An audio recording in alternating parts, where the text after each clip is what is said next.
Krásné slunné odpoledne, vážení přátelé, vážení chcimíři, mí drazí Slované i vlastenci. Já vás všechny moc vítám u vašeho oblíbeného pořadu Na kávě s Vojtěchem.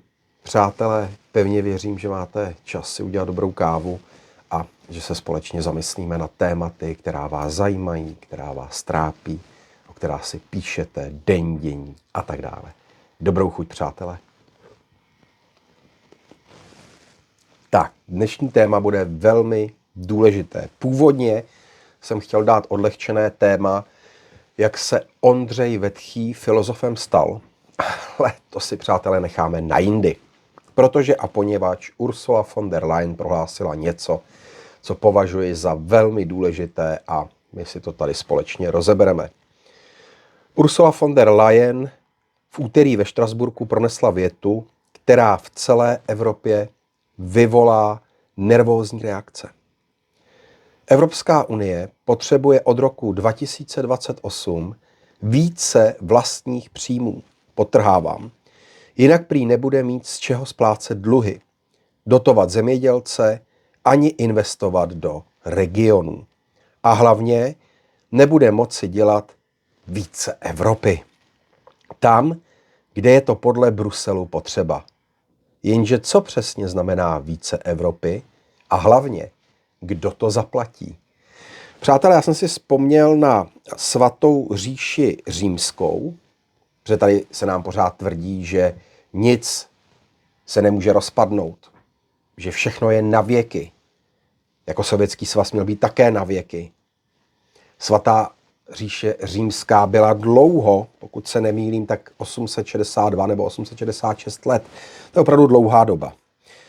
Ovšem, Evropská unie, dle mého názoru, je v rozkladu a v rozpadu zároveň. A je to jenom otázka času, kdy se rozpadne. Ale to, že se rozpadne, to je 100% záležitost, přátelé. Já vím, jsme nedočkaví, chtěli bychom to už včera, ale jdeme na to, přátelé. Více Evropy. Kdo to zaplatí? EU je na cestě k superstátu. Jde o to, kdo bude rozhodovat o penězích v Evropě. A ještě přesněji, kdo je bude vybírat. Kde bude ten Ostčak? Já k tomu dávám tento mafiánský žargon naprosto cíleně, přátelé. Šéfka Evropské komise Ursula von der Leyen totiž řekla jednu větu. Evropská unie potřebuje více vlastních příjmů. A tohle, přátelé, není technická poznámka, tohle je politická bomba. To znamená, to, co nám tady prohlašuje admirální generál, tak není vůbec žádná náhoda a já na žádné náhody nevěřím. A říkám tady jednu poučku a chápu, že už jsem s tím otravný a ta poučka říká, sledujme tok peněz. Protože o peníze jde vždy až na prvním místě. Tak to zkrátka je, ať se nám to líbí, nebo ne. Co to ve skutečnosti znamená, přátelé?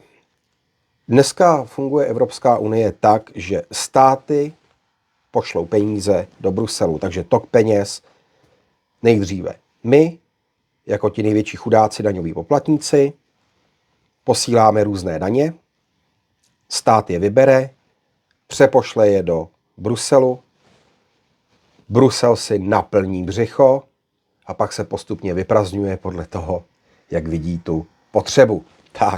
Takže to přerozdělí. Jinými slovy, my jako státy, zatím ještě jakž tak suverénní, držíme peněženky. Ale když někdo řekne vlastní příjmy, znamená to, EU si chce sáhnout na naše peníze napřímo. Co to znamená? No, že chtějí zavést EU daně. Daně ze vzduchu. Pamatujete si, jak se z toho dělala legrace na přelomu milénia?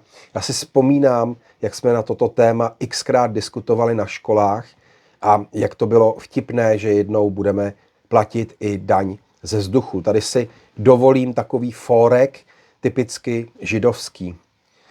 Přátelé, víte, proč mají Židé velké nosy? No, protože je vzduch zatím zadarmo. Takže tak. Hrůza.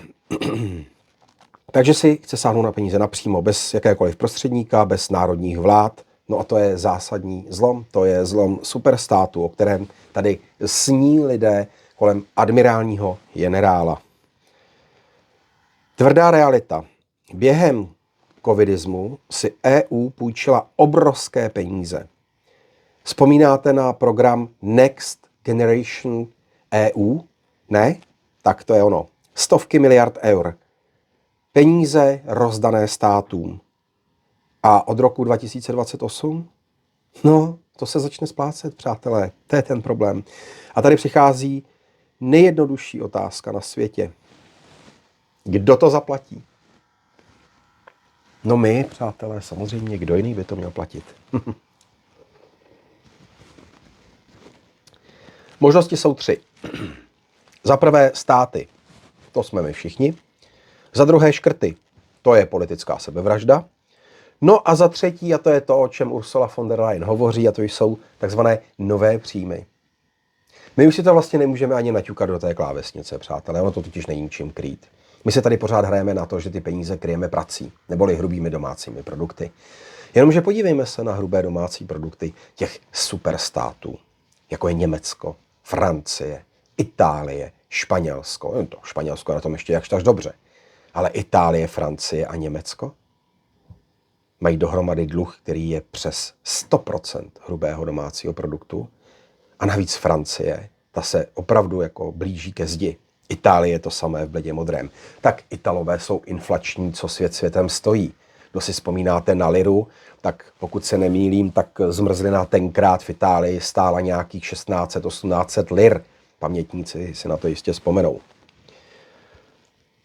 Tak, Ursula jasně říká, já chci variantu číslo 3. To znamená nové příjmy Evropské unie. Více Evropy. Co se skrývá za tímto sloganem?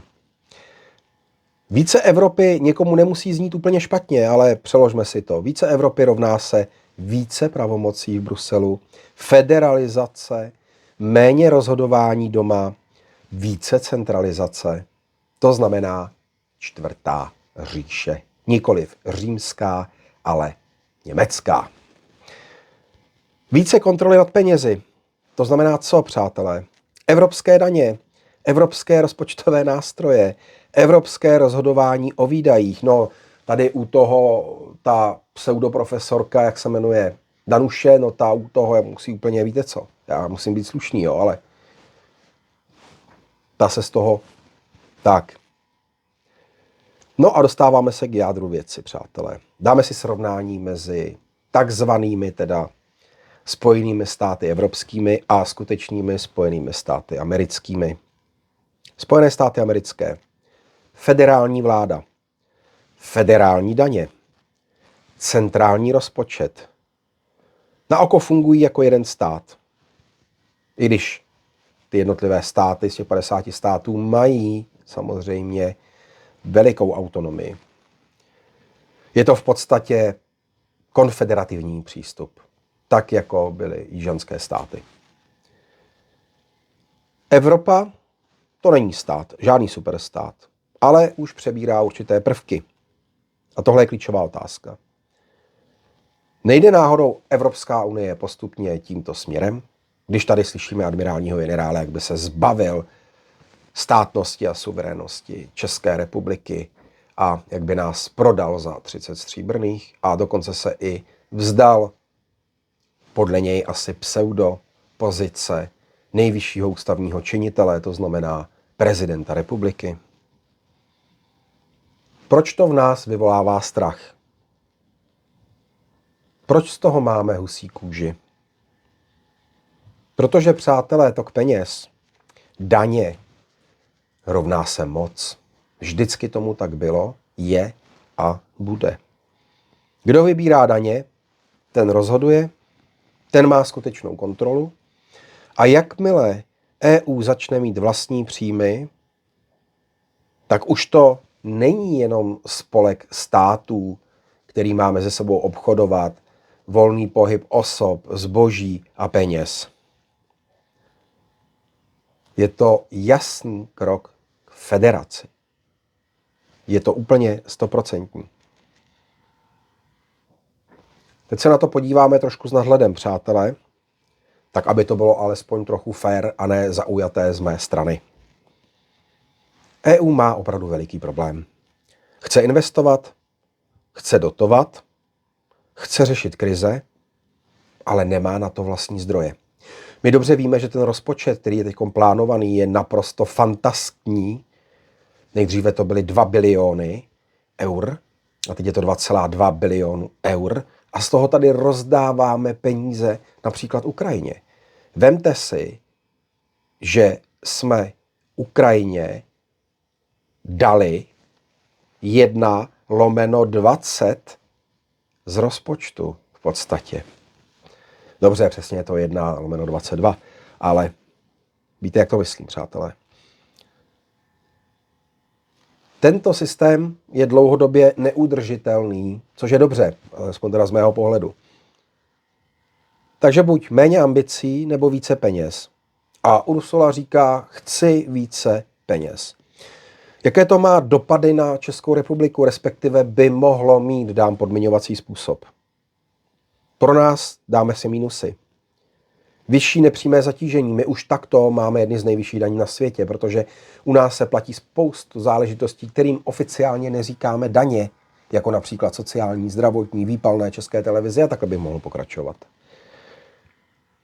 Vyšší nepřímé zatížení, menší vliv národní vlády, více regulace. Plusy. Přístup k fondům, možná stabilita, větší společné projekty. Realita není to černobílé. Ovšem z pohledu národního státu je to naprostá katastrofa. A vzpomněl jsem si na jednu větu, kterou pronesl v roce 1939, respektive konkrétně z 15. na 16. března roku 1939 Emil Hácha.